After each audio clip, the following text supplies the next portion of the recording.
Hi, I wanted to tell you that I updated the car. I didn't even need Wi-Fi. They just did it on cellular, apparently. Weird, but it is a great update. I can tell a big difference. It's no longer like constantly switching lanes while it's navigating, like for no good reason. That's what was happening before. And the visualizations are much better.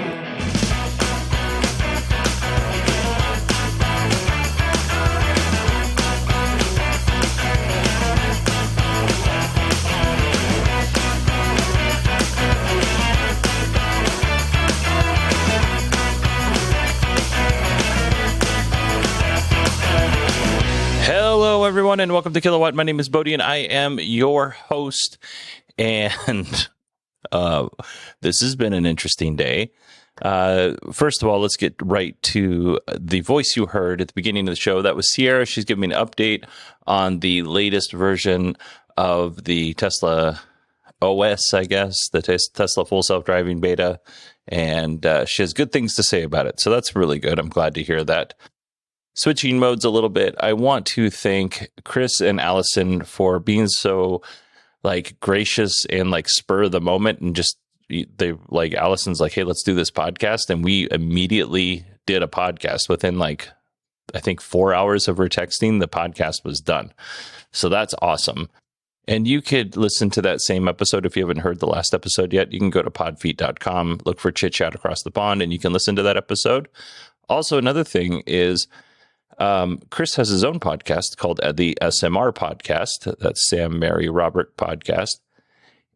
And he does that podcast with two other gentlemen, Rod Simmons and Rob Dunwood. And Rod Simmons has actually been on this show. The only person who hasn't to this point is Rob. And I don't think he's listening, but if Rob is listening, I would love to have him on the show anytime he'd like to come on the show. Anyway, right after we recorded our episode, Chris sat down with Daily Tech News Show host Tom Merritt, and they went into more depth in terms of Chris's experience with the F-150 Lightning. And this week, the other two hosts of the SMR podcast joined Chris, Rob and Rod, to talk even more about Chris's experience, and it goes even further because now at this point he's had it a week. So my recommendation to you is to go subscribe to the SMR podcast, download those two episodes, listen to them, and in the latest episode they're going to talk about what Chris has learned in a week, and they bounce a lot of really good thoughts and ideas off each other. It's a great podcast. It's full of tech talk, EV talk, and just friends talking. Go listen to it, SMR podcast. Along the same lines, if you're interested in learning more about residential solar, then I suggest you listen to the solar episode of the Daily Tech News Show with friend of the show, contributor, and friend of mine, Steve Sheridan. It's really good. I'm going to put a link in the show notes. Please go listen to it. And if you like it, let them know how much you like it. Because creating content is hard, and sometimes it feels very lonely. So if you like what people are doing, tell them. You guys tell me all the time that you like what I'm doing, and I appreciate it. And when you don't like what I'm doing, you are very respectful about telling me you don't like what I'm doing. All right, let's keep moving on with the show here. A few weeks ago, I mentioned that there was a problem with the Patreon feed. If you're a Patreon supporter and you're hearing ads, you have to copy a private RSS feed into your podcast app, and then you get to listen to the show ad-free. You pay for it, you might as well get that set up. Well, there was a problem. I'm not going to go into the details now because ultimately the problem got fixed, and the problem was I was the problem. When it really comes out, as with most things, I'm the problem. Anyway, if you're a Patreon supporter and you are hearing ads and you need to know how to get access to your private RSS feed, please email me. It's Bodie, BODIE at 918digital.com so that we can get that fixed. I want you to be able to have that ad-free experience because that's what you pay for. And any other special episodes that I release, you'll get those automatically as well. So let's go ahead and thank our Patreon supporters this month, because it is a new month. Andrew, Friendly Sleet 66, Joseph, Jerbo, Jeffrey, Steve, Neil, Bruce, Isaiah, Anthony, Howard, Jessica Kirsch, Bruce, Elon Muskie, Rolando, Tommaso, Ryan, Karen, Karen, I haven't heard from you a little bit. I hope you're doing okay. Let me know. Chip, Chris, Sierra, Dale, Don. Hi, Don. Cameron, Nate, Mark, and James. And this is James from True North EVs. And I have one more plug. I'm so sorry. But James and Howard Yerbish were on the show not too long ago. And they were talking about their experiences with their Hyundai Kona EVs and how Hyundai USA and Hyundai Canada how they were kind of different in getting them their batteries because the batteries for the Hyundai Kona EVs were recalled. We haven't had a follow-up show because James still has the old battery. It hasn't been replaced. And as a matter of fact, his battery up and died while he was traveling. So I would encourage you to look for his podcast, True North EVs, so subscribe to it, and then actually listen to that episode. Listen to all the episodes. They're all great. I listen to them. I'm a fan of James. He's just a very genuinely nice human being. So please go support him. Now, having said all that, I'm not going to do a Patreon plug here. I'm just going to thank the patrons for doing this and being a part of the show. And we're going to move on because I've already wasted enough of your time with my nonsense. Here are a couple of updates from the last time we talked about news. Tesla AI Day number 2 will be delayed from August 19th to September 30th. The reason why is Tesla may have a working version of their humanoid robot, Optimus. That would be awesome. I've mentioned this before, but I hope the first version can ascend and descend stairs and also clean my house. I will gladly pay $15,000 for this feature. It has to come with a 15-year warranty. I'm also willing to lease this robot to clean my house because that would be fantastic. 2 weeks ago, we talked about the Model Y that caught fire in Canada. Well, the National Highway Transportation Safety Administration has requested information about that fire from the Canadian officials. Still no word if NHTSA is reaching out to Mexican officials for more information about the police car that hit the Tesla from behind. I'll keep you posted on that. All right, that's enough of the updates. Let's go ahead and get into the news. DeLorean has released a few images of the Alpha 5, and really these are just computer mock-ups. It has gull-wing doors, front and back. It's just one door, so that's pretty cool. When you open up the door, there's this nice big area that you can get into your car, so that's very convenient. The interior is very sleek and swooping. The instrument cluster is cool. The infotainment system looks nice. It's going to have a 100-plus kilowatt-hour battery, 300-mile-plus range, top speed of 155 miles per hour. We're going to get an official unveiling on August 21st. So I'm looking forward to that because I think this is going to be a really cool car. And as a child of the 70s and 80s, I love the DeLorean.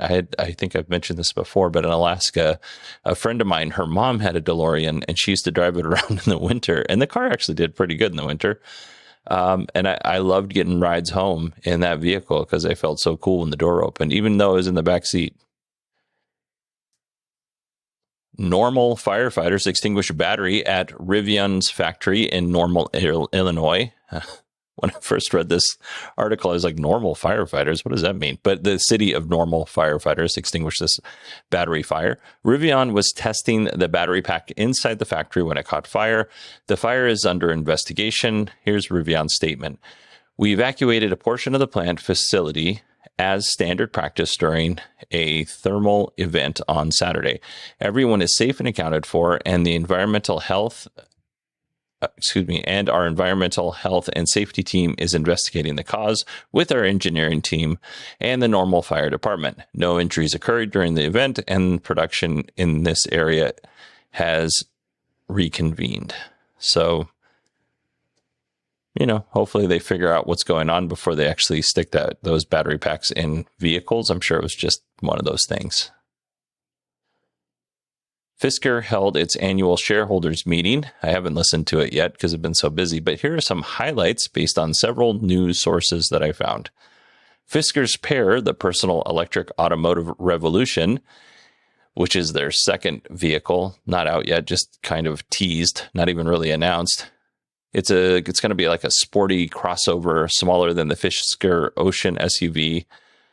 They showed off some concept art of the interior and the exterior. I'm not really going to talk about that because it's just concept art. And we have a long way to go before they show off this car in any official capacity. But they did say it'll come in a single motor and a dual motor variant. You'll get 2 choices of battery packs. The larger battery pack will actually have a range of over 310 miles, which I think that's a magic number for cars now. The car will be unveiled sometime in the second half of 2023. Unveiled, not production. And then Foxconn will start production at the Lordstown Motor Plant, which is in Lordstown, Ohio, in 2024. It's not Lordstown Motors anymore. Foxconn bought it, but just so we're keeping track of everything. Fisker currently has over 3,200 reservations, and the vehicle will cost just under $30,000, which I think is pretty good. If you want to make a reservation, you can go to Fisker's site. It's $250. I considered it, but then I decided I'm going to wait because I have that Cybertruck order, and I'm going to be patient. It's really hard to be patient. It's super hard to be patient, but I'm going to be patient. So we'll see what happens. One more thing while we're on the subject of Fisker Motors, the Fisker Ocean is still on target for production to start November 17th in 2022. Production will actually start in Austria because that's where the Magna plant is. The Ocean has over 50,000 reservations. The sport trim starts at $37,499 before incentives. So Fisker seems really confident that they're going to be able to get this done, and I really hope that they are. I think that'd be awesome. NIO, which is a Chinese EV company, they're recruiting employees in the United States, possibly so that they can build a manufacturing plant here, which would be really cool. NIO has not denied or confirmed anything, but here's my plea. Please build this vehicle in Arizona. I read an article recently, and I can't remember where I read it, but Rivian was actually considering Arizona for their plant. I know for a fact that they test their trucks in Wickenburg, Arizona. I would have loved it if Rivian would have brought that plant here, just because, jobs for the people who live here in Arizona. But I'm glad, Georgia got it. No hate. And then NIO had its earnings call, I think it was 2 days ago, or maybe it was yesterday. They delivered 7,024 vehicles in the month of May. And they expect, because of COVID shutdowns, that they're going to have a little dip in deliveries and production for this quarter. So hopefully they don't, but they probably will. CEO of Ford, Jim Farley, thinks that there's a electric vehicle pricing war coming. Now, I'm going to be 100% honest with you. Jim Farley reminds me a lot of Steve Ballmer. Like, those two people, if you don't know who Steve Ballmer is, he was once the CEO of Microsoft. I think he was the chief marketing officer or something like that before that. He's just a kind of like an over-the-top person. Jim Farley kind of has that same vibe, maybe a little bit more subdued. But Jim predicts that we will be getting EVs in the $25,000 price range, which leads me to say, what does Ford have waiting in the wings? Probably something pretty interesting for that price if he's saying this. He also noted that the battery pack on the $45,000 version of the Mach-E cost Ford $18,000 to build. That's their cost to build. But despite high battery cost, Jim thinks that there's room for cost improvements when it comes to batteries. I hope this is true. I'm not sure it is, but it sounds super optimistic, and I hope it happens soon. And honestly, I kind of hope that they're able to find those cost savings on, the cheaper version of the Ford F-150. What keeps me away from that car is the 220 miles range. I want something over 300 miles. So it'd be really convenient to me if Ford could figure this out soon before I buy my next vehicle. Toyota is entering the residential battery market. Now, I have to say, I reached out to Allison and Steve because they're both engineers, because there were some things that I didn't understand. So hopefully I am able to relay this story to you correctly and I didn't get anything wrong. So this residential battery from Toyota will have a capacity of 8.7 kilowatt hours, compared to Tesla's 13.5 kilowatt hours. One of the benefits that Toyota has over Tesla right now is that the Toyota battery supports vehicle-to-home battery backup. So this sounds neat, and honestly, I think they need a little bit more clarification because the press release wasn't super clear, but it's an interesting concept. So you have your residential backup battery and something happens like, there's a mass power outage because of a snowstorm or whatever. You can actually connect your vehicle to that battery and give that battery power to that residential battery. So that's pretty cool. What you need to make this work is obviously you got to have a battery. You got to have a DC to DC converter, a hybrid power conditioner. That's for the battery and solar when they work together. And then you need some sort of special connection cable. So if this sounds interesting to you and you're anywhere except for Japan, you're kind of out of luck. But if you're in Japan, you should be able to pre-order the battery now and expect to take the delivery of it sometime after August, which I think is great. Now, if you're listening to the show and you live in Japan, there's only 2 of you. So, hi. Email me, Bodie, BODIE, at 918digital.com and tell me if you're interested in buying this battery. We don't know the price. That's the other weird thing. You can pre-order, but you don't know the price. The price of the Chevy Bolt is being slashed by $6,000, which will bring the starting price of that vehicle down to $26,595. That's a pretty good price. If you remember, GM stopped production on the Bolt to sort out some issues because the batteries were catching on fire. Not a lot of them. There was only 24 reported Bolt fires, but, they had to pause production to retool and get, these things figured out. In April, Chevy restarted the production, but in 2022, from January to, I think it was May, they only sold 385 Bolts. By this same time in 2021, the same time period, they had sold 9,025 Bolts. So you can see maybe people are a little bit more leery of buying a Chevy Bolt because of the reputation it has. Also, there's a lot better options out there for you. You got the EV6, the Hyundai Kona. You've got the Fisker Ocean coming out. You got the Nissan Ariya coming out. There's a lot of options that are coming out or are currently being sold. Like right now, it's a good time to be purchasing an EV, better than any other time, if I'm being honest. In the past, although, prices are a little high right now because of reasons. But yeah, I'm not sure the Chevy Bolt has... From what I understand, it's a good car. I don't think it has the design aesthetic that people are looking for, because if you look at the EV6 and the Hyundai Kona and the Mercedes EQS, all of those vehicles look like spaceships. The Lucid looks like a spaceship. I understand it's a $160,000 car, but it looks like, hey, this is a piece of technology that is advanced. The Chevy Bolt does not look like that.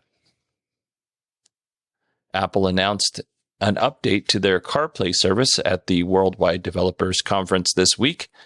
If you want to see what CarPlay looks like, I uploaded a section of that presentation to the Patreon website. Now you can go there and you can watch it. It's free. You don't have to be a Patreon supporter.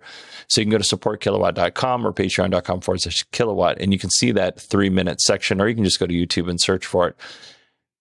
It's really cool looking. No word on when the update will be out. I am curious though, because Apple had this really cool interior of a vehicle that I'm not sure exists at this point or officially exists, where you could customize your instrument cluster, your infotainment system. It just kind of the screen went all the way across, kind of like Byton had, the Chinese company that went out of business recently. But I have to say, what Apple was doing looked really interesting to me. But what I'm curious about is, because the interior of this car didn't look like anything else that's out there. I mean, it definitely had its own design aesthetic, and maybe Apple did that so that, it didn't look like they were favoring one automaker over another, or maybe they decided they were going to make it look like their proposed vehicle, or rumored vehicle, I should say. It doesn't really matter. I'm wondering if they just gave a slight peek of what they think the inside of the Apple car is going to look like. I hope they did. It looks really cool. A Ford dealer in Florida has been called out for selling the F-150 Lightning for $140,000. So just to be clear, this vehicle that they're selling costs $69,000. It's a little less, but we're going to round up. And the markup, or in my area, they call it the dealer adjustment, is also $69,000. So there was a picture of the window sticker showing the price breakdown. Ford representative Mike Levine, I can't remember what his title is. It's a fancy one. He took to Twitter and told the world that the story was inaccurate. The truck in question was a demo unit, so the demo units cannot be sold, or at least at the moment they can't be sold. And the purchase price was mistakenly entered twice, which is possible. Once the dealership was notified that there was a problem with the price, they said, oh, this was a mistake, and then they fixed it. So the problem has been corrected. All right, let's go ahead and jump into our Tesla news. Elon sent an email last week to Tesla employees telling them they are expected to spend a minimum of 40 hours a week at the office, and it is no longer acceptable to work from home. In addition to that, he also said that you have to work in the office that you're assigned to. So if you are assigned to the San Francisco office and you want to work out of a Texas office, you can't do that. You got to go back to San Francisco. As I understand it, this email was actually directed at execs and not at the folks who work on the factory, basically hourly workers. It's not directed at those folks. I make that clarification for two reasons. One is those folks who already work in the factory, the blue collar workers, they already come into the office because they have to. That's their job. Second, Elon also mentioned that he's concerned about inflation and they're going to have to lay off 10% of the workforce. That created quite a stir on the internet. And then Elon kind of clarified. So here's his first, he had to clarify a couple of times. Here's his first set of clarification. Everyone at Tesla is required to spend a minimum of 40 hours in the office. Moreover, the office must be where your actual colleagues are located, not some remote pseudo office. If you don't show up, we assume you've resigned. The more senior you are, the more visible you must be. That is why I lived in the factory so much, so that those on the line could see me working alongside them. If I had not done that, Tesla would long ago have gone bankrupt. I mean, maybe. There are, of course, companies that don't require this, but when was the last time they shipped a great new product? It's been a while. Tesla has and will create and will actually manufacture the most exciting and meaningful products of any company on earth. This will not happen by phoning it in. Thanks, Elon. Elon had this to say about the layoffs.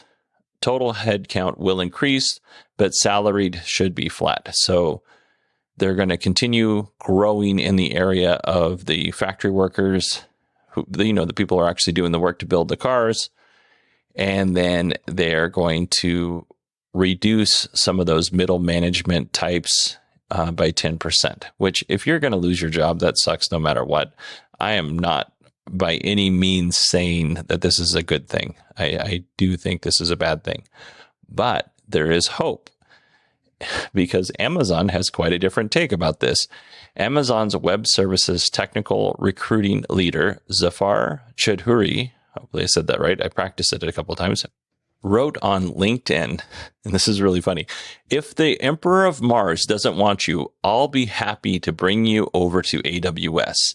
We'll find you a happy home here that respects you, your time, and your profession. We will find you a team that treats you with dignity. I really like this guy. I love that he wrote this. I think it's funny. Hopefully he's able to get some good employees because of this. The thing is, the notion that you can't be effective at your job or you're phoning it in just because you're working home is kind of silly. I know lots of people who were working at home before the pandemic.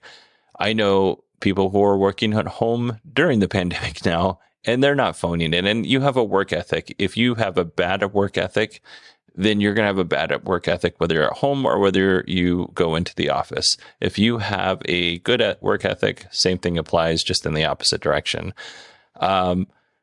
I was watching TikTok before I fell asleep a couple nights ago, and which is dumb, but whatever. I was watching TikTok, and one of the TikTok accounts that I follow is a lawyer, and he's a labor lawyer, and he thinks that Elon made this announcement with, "Hey, listen, you got to come into the work at least or come into the office at least 40 hours a week."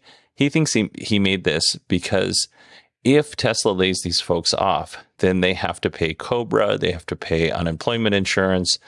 So it's much cheaper for Tesla to just kind of run them off, or just kind of give them this heads up, hey, go find another job because yours isn't going to be here for very long.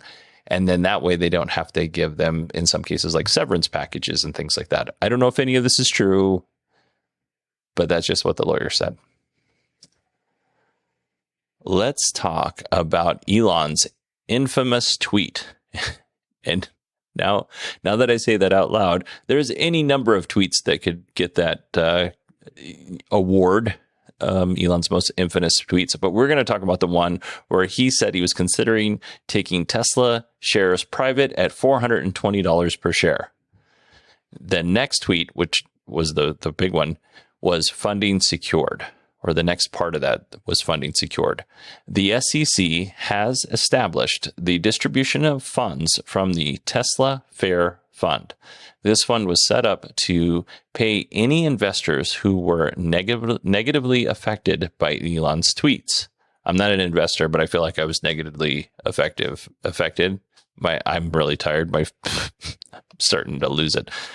I would like money, but I didn't invest in the company. But if you did and you acquired shares from 12:48 p.m., 12:48 and 16 seconds p.m. Eastern Standard Time on August 7th, so that's the start time. The end time would be August 8th at 4 p.m.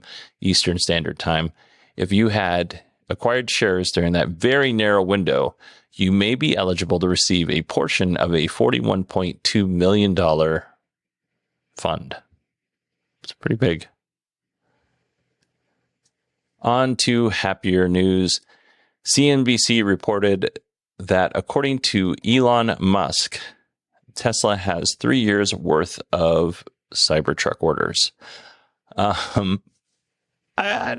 wonder how many of those reservation holders are actually going to buy a Cybertruck, because the market is getting busy. The F-150 is getting great reviews. Ford sold out this year, but who knows what it looks like next year and the year after. Ford can ramp up production. I think this year they're building like 40,000 vehicles. I'm sure they can do quite a bit more than that next year. So, and then you also have the Rivian R1T, which I know they're not selling a lot of these, or they're actually just not producing a lot of these, but it's still a really good truck, and it's in that same price range, as the F-150 Lightning. In terms of, bringing it all about me and making it personal, I feel like I'm somewhere under the top 150,000 reservation holders. I tried to use the reservation tracker, but it wasn't loading properly, so I'm not totally sure about this. But I kind of feel like I'm not going to get a truck next year. Based on production, I think I may get a truck in 2024. My car will be 13 years old in 2024, and I don't mind driving a 13-year-old car. My car is in very good shape. It's a very nice car. However, I am a little antsy. I want to get into an EV. I'm not just because of gas prices. That is a thing, but because I've been talking about this. I've been preaching, let's go ahead and move to electric vehicles, and during this last almost 6 years of doing this podcast, the kind of thing that I had in my head, which wasn't necessarily the Cybertruck, but when the Cybertruck came out, I was like, okay, that's my electric vehicle. That's my next vehicle. And it keeps getting pushed back further and further and further. I don't know. I don't know. Basically, I'm frustrated. So I'm going to move on. Elon gave us a little hint about his master plan. We don't know a lot about it, but we know that his master plan includes scale. And that is all. According to Stephen Loveday at Inside EVs, Tesla has lowered the safety score needed to get access to the FSD beta to anyone over 91. Now, I read another article that said that Tesla lowered the score to 95. They were written right around the same time. I don't know for sure which one is the most accurate. If you're waiting for the Tesla FSD beta to come to you and you have a safety score of 92 and you get it, let me know. If you don't get it, same, let me know. Tesla is looking to improve vehicle service for customers by making the majority of appointments same-day repairs. Elon said the goal in North America is for 2 out of 3 cars to receive same-day service. I think that's pretty great. Tesla has grown so much in the last few years that I can't imagine what it's like to try and scale up that service department and keep up with demand. It's probably very challenging. So I hope that they can achieve this goal. That would be pretty awesome for their customers. Tesla also filed with the FCC to use a new radar for their EVs. If this sounds weird to you, because Tesla stopped using radars in their cars last year, and they've turned off most, if not all, radar in the vehicles that are on the road now. Elon actually said that Pure Vision, which is Tesla's camera, AI, and hardware system, is better than radar. He also said that high-res radar would be better than Pure Vision. So right now, as far as we know, there's no high-res radar like what Elon was talking about. So why are we getting radars added back into the vehicles? I actually don't think that these are for the cars, for the passenger vehicles. I think this is for the Tesla Semi.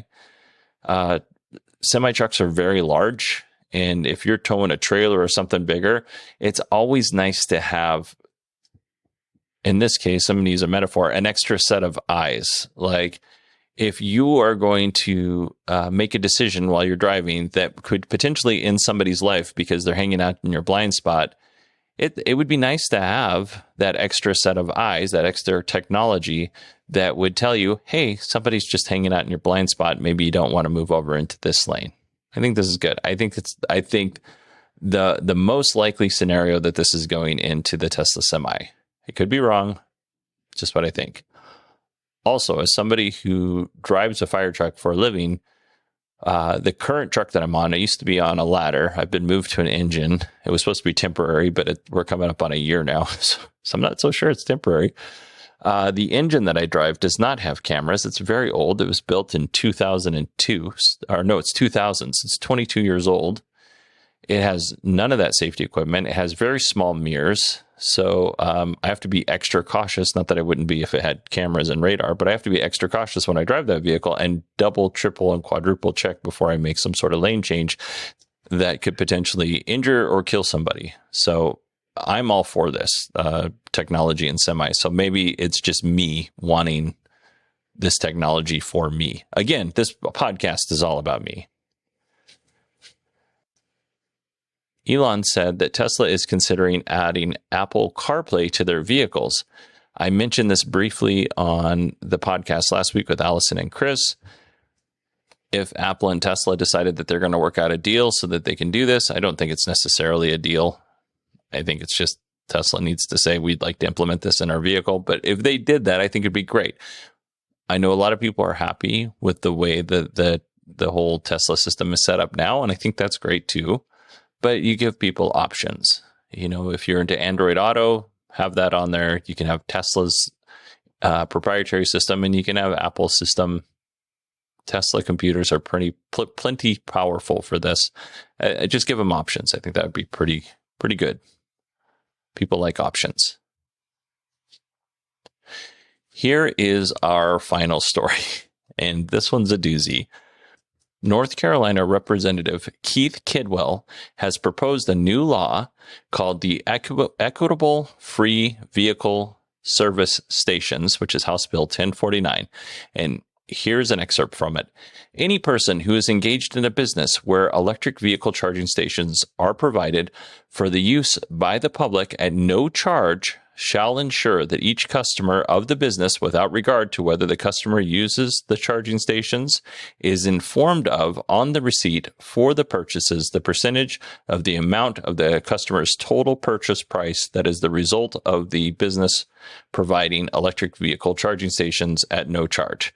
So basically what they want, or what he wants, is at the bottom of your receipt, it's going to be like, hey, thanks for shopping at blank store. This much of your purchase went towards free electric vehicle charging. Okay. That seems foolish and childish to me, but that's fine. The law doesn't stop there, or the proposed law doesn't stop there. He would also like free electric vehicle chargers that are on state land. He would like them to be removed unless the property offers free gasoline and free diesel in addition to the free electric chargers. And the bill would fund the Department of Transportation. They would give them $50,000 to actually remove these charging stations if the bill went through, which I don't think it will. But here's another part of the bill here. The Department of Transportation shall not use public funds to provide electric vehicle charging stations on property owned or leased by the state, or to fund or install electric vehicle charging stations on property owned or leased by a person or entity unless the department or person or entity provides gasoline and diesel fuel for motor vehicles through a pump to the public at no charge. All right. Goes on here.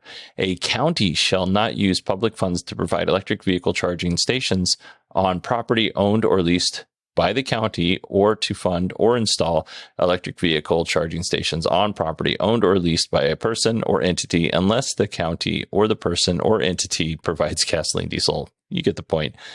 Obviously, Representative Kidwell has an issue with free charging, and maybe has an issue with EVs as well. And as a general rule, I think his bill is really dumb. I think for the business stuff, that's a total overreach. I do not think that it's okay. If businesses want to do that, I think that's fine. I don't think it's okay to make them do it. I think that's stupid. There are lots of different perks that businesses offer, like Walmart will let you park in your RV in their parking lot for overnight in hopes that you'll actually come into the store and, purchase groceries. They're not doing this to Walmart. And Walmart actually has chargers as well. I don't know if they're free or not, but it doesn't matter. Like the whole concept of making businesses tell you how much of your bill went towards free EV charging is stupid. On the one part that I do somewhat agree with him is free EVs on public lands. Now, as a general rule, I am not against this policy. But there is an argument to be made that if you're making one form of energy free, like the electricity to power your vehicle, you should make the other forms of, ways to power your vehicle free. And I would go on to extend this if he wants to really go down this road. If you're going to offer free gasoline and diesel, then you got to offer free natural gas, and you got to offer propane, and you got to offer hydrogen. All the ways that you could potentially power a vehicle, which gets messy. Again, this is a very dumb bill, and I want everybody to know that. But there is, if just being a devil's advocate, I can see an argument for saying you do need to make these other sources of energy free. I would like them to make steam free. I'd like them to have big old carts of coal out there so I can run my steamed power car. That's what I'd like. Now, I don't want to make any assumptions about Representative Kidwell's intentions or who may or may not be pushing this on him. He is up for re-election in November, which is interesting because, you got to do something for your campaign to show that you're actually, you got to make a mark. You got to make a fuss, I guess, to show your constituents that you're working in their best interest, which I don't know that this is. So he's up for re-election in November.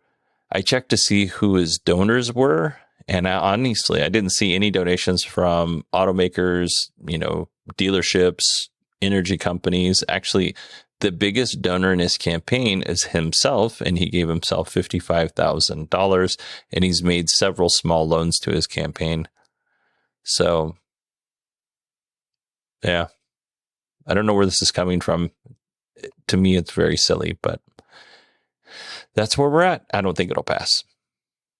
All right, everybody, that is it for me this week. It's not it for me today. Still got 2 more podcasts to record. But I hope you enjoy this podcast and the other 2 podcasts that you'll be listening to in the coming weeks. I will miss each and every one of you. If you want to email me, it's Bodie, BODIE at 918digital.com. You can find me on Twitter at 918digital. I hope you all have a very wonderful week, and I will see you in 2 weeks.